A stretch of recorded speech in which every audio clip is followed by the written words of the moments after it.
Road monkey like Fritos. Road monkey like Tab and Mountain Dew. Road monkey, very simple man with big warm fuzzy secret heart. Road monkey like you. Road monkey like you.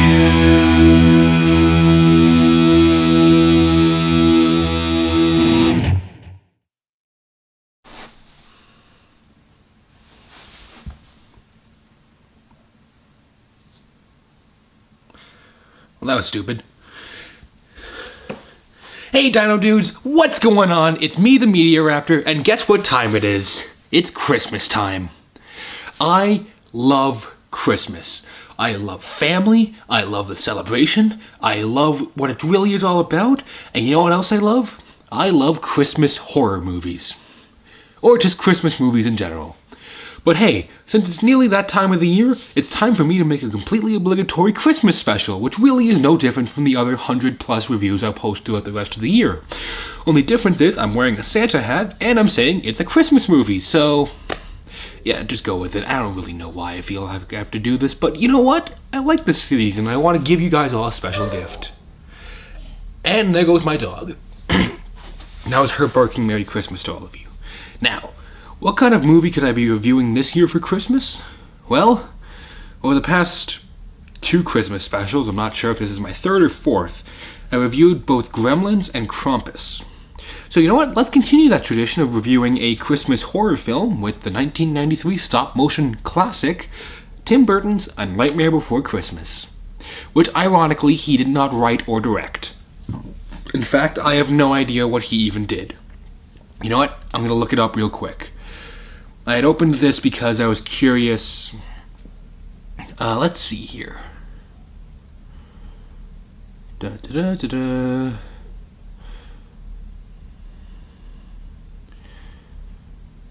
So technically Tim Burton created a story and characters that would be later adapted into this thing, but he was not the director. That was Henry Selick, who, if you guys don't know who he is, welcome to the club.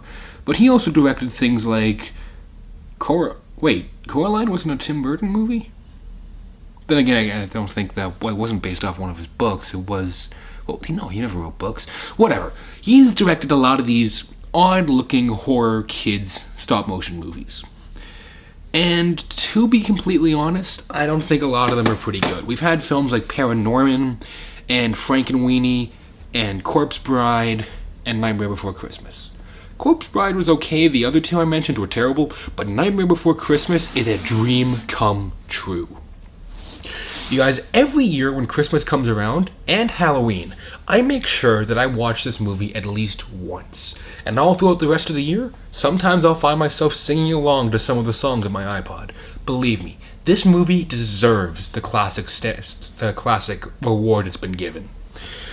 Now, for those of you who don't know what this movie is about, or have never shopped at Hot Topic, or don't understand what all that stuff at Hot Topic is, let me explain a few things. First off, Hot Topic is one of those emo stores. Hang on. Or at least it used to be until, well, pop culture happened, and now it's a pop culture shop, which is awesome. But A Nightmare Before Christmas, it's this really cool stop-motion movie, which is what I'm reviewing currently. And in fact, if you just tuned in at this time, why are you tuning in at the 3-minute mark? I just feel like asking. I'm not going to judge you, dude. Everyone can make their own choices. You know what? I choose to wear Sharknado socks. Don't believe me?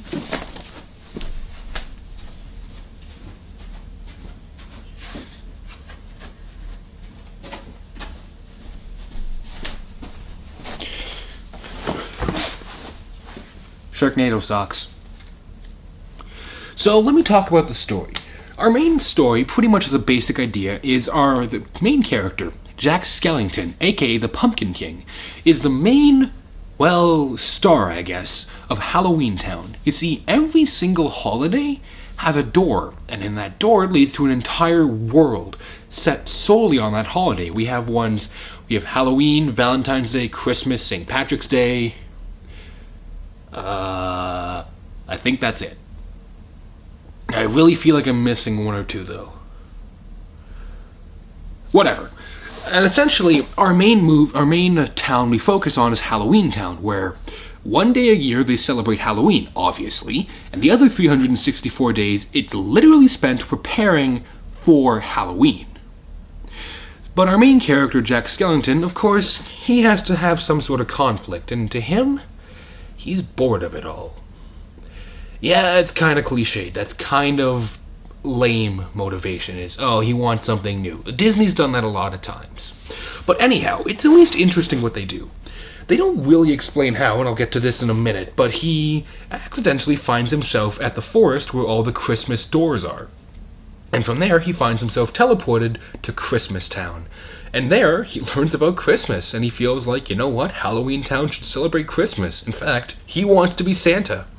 And the rest of the movie, well, he gets some kids that kidnap Santa, he ends up taking over Christmas, and all sorts of hilarious and scary hijinks ensue.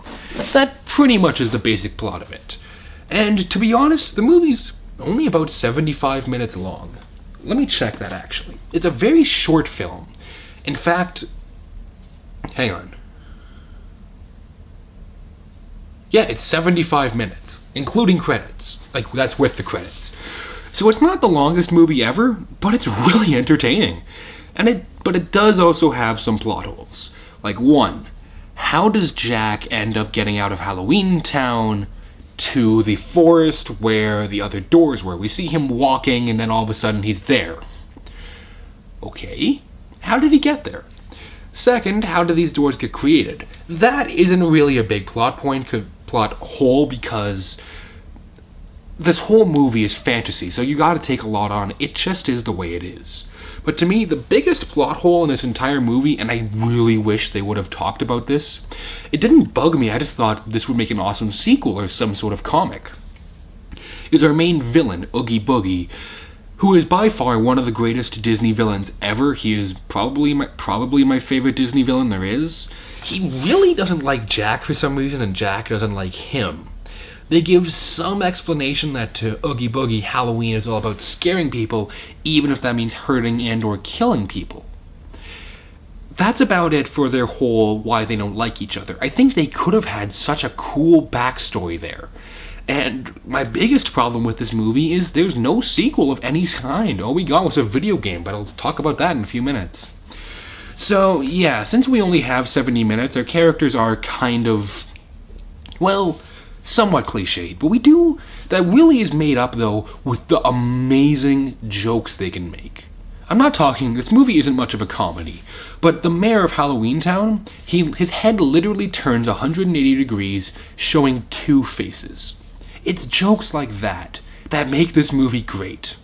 And you know what? Jack Skellington is really likable. Sally, really likable. Oogie Boogie, you hate him, but you love him at the same time. All the characters, except Santa for some reason. He was kind of a jerk, but he also had reason to be mad at the main characters, are all likable, and that really helps this movie. But you know what else helps this movie? The animation. You guys, I've done a lot of stop motion before. In fact, if you go look at some of the first videos I ever posted on this channel, they were stop motion. I cannot even begin to come close to what the stop motion looks like in this movie. It is, when you guys talk about classic stop motion films, you often think Rankin Bass, Rudolph the Red-Nosed Reindeer, Frosty the Snowman, things like that. This honestly has some of the best stop motion I have seen in any movie pretty much ever. Sorry, I just wanted to change that. I was tired of looking at it on that side. Hang on. Yeah, I don't know why I did that. Anyhow, that is to say, though, it was made in 1993, so when you look at it today, there is some better animation, and the animation in this movie is somewhat shaky at times, and it's somewhat jarring in a few shots, but those are very few and far between, and they're nothing you need to worry about. You know what, you'll notice them, because they're very clear where they are, and that does bring this movie down a little bit. But it doesn't damage the movie nearly enough to try and, well, make this movie any less enjoyable. The stop motion with what they do with all the sets and all the character designs, how Jack looks like he's this 7-foot-tall creature like the Slender Man, and then we have Santa who looks to be 4 feet, and how the scales, the sizes, the way they move, the way their faces move is unbelievable. Jack, he pulls a Jim Carrey move sometimes with like pulling on his face and stretching it to scare people. I was amazed at how they did the stop motion and all this. And frankly, it is still really good. It really holds up after all these years. But the best part of this whole movie, and you can't deny it, is the music. You guys, this movie has some incredibly classic songs. I'm talking stuff like This Is Halloween, Kidnap the Santa Claus, not Santa Claus, that just sounded weird. Oogie Boogie's song, Making Christmas, not sure if I mentioned that. What's This? Jack's Lament. So many songs that I love. And you guys, if you want to play a really fun drinking game with soda or with whatever you guys want to use, the main four songs, my four favorite songs, This Is Halloween, What's This, Oogie Boogie's song, and what was the other one? Okay, those three. Every time they say Halloween, What's This, or Oogie or Boogie, just... You guys, I tried this with This Is Halloween when I watched the movie this year, and I went through 6 cans of Mountain Dew. I wasn't even playing the game. I'm sorry, I couldn't resist that joke. But the music is absolutely top-notch, but it's Danny Elfman, so of course it's gonna be amazing. And really, it's kind of hard to talk about stuff like lighting and all that when it's all stop-motion animated and it has to be really well lit. But even then, the lighting is still kind of a unique style choice with how they try and make everything spooky yet look really cool. So again, I'm gonna give them props for something which they tried to do, and frankly, they pulled off incredibly well. So you guys, when it comes down to it, can I recommend The Nightmare Before Christmas? Oh yeah! You guys, this is up there with my favorite Christmas movies. I watch it every year. It's a great movie. It's entertaining. It's heartwarming. It's funny. It's scary. It's everything that you would expect a classic movie like this to be. It's literally called The Nightmare Before Christmas, and you know what? It is amazing. The only real problem with it is there hasn't been a sequel. Now, I know a lot of movies tend to fail if there's a sequel, but I think they have a lot they could work with. Like, I don't know, like a TV show or a comic series. Now, I do know we got an amazing game called Nightmare Before Christmas Oogie's Revenge.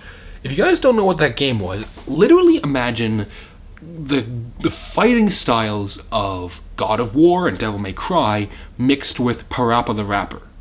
I kid you not, that's what the game was like, and it had some of the greatest music ever in a video game. Again, especially that final song, Filthy Finale, top notch, loved it.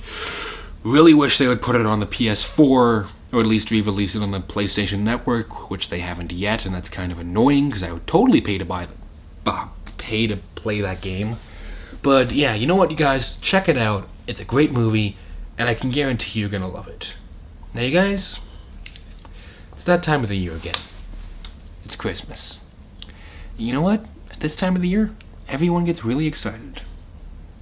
Because Christmas, you got family, you got gifts, you got food, you got good times. But sometimes there are people who don't have what we have. Sometimes people can't afford the luxuries that we take for granted. And I understand this is going to sound really cliched and really cheesy, but I want to be serious here for a minute.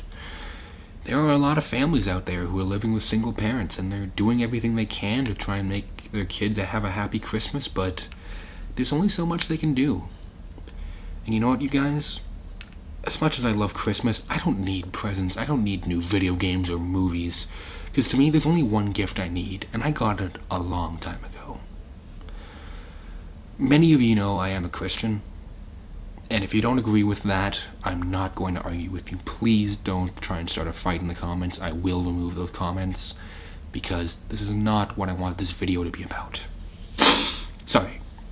But Christmas, to me, above everything, is a remembrance of a small boy being born 2016 years ago in a manger, and how he died for our sins. He didn't have to. But he chose to, because that's what his purpose in life was. He was faultless and he was blameless. And I've lost some people in my life. People I really cared about. I'm sorry. But what I'm happy to know is they're up there with them. And someday I'll be up there seeing those who I've lost again. seeing friends and family again. But you know what, you guys? If you believe what I believe, Merry Christmas for that reason. But if you don't, well, I just want to say, as a YouTube film critic, as a guy who loves watching movies and talking about them with you guys on here, hey, 'tis the season, and until next time, this is the Media Raptor saying keep cool, and I will see all you dino dudes around later. And Merry Christmas, and Happy Holidays. You guys are awesome.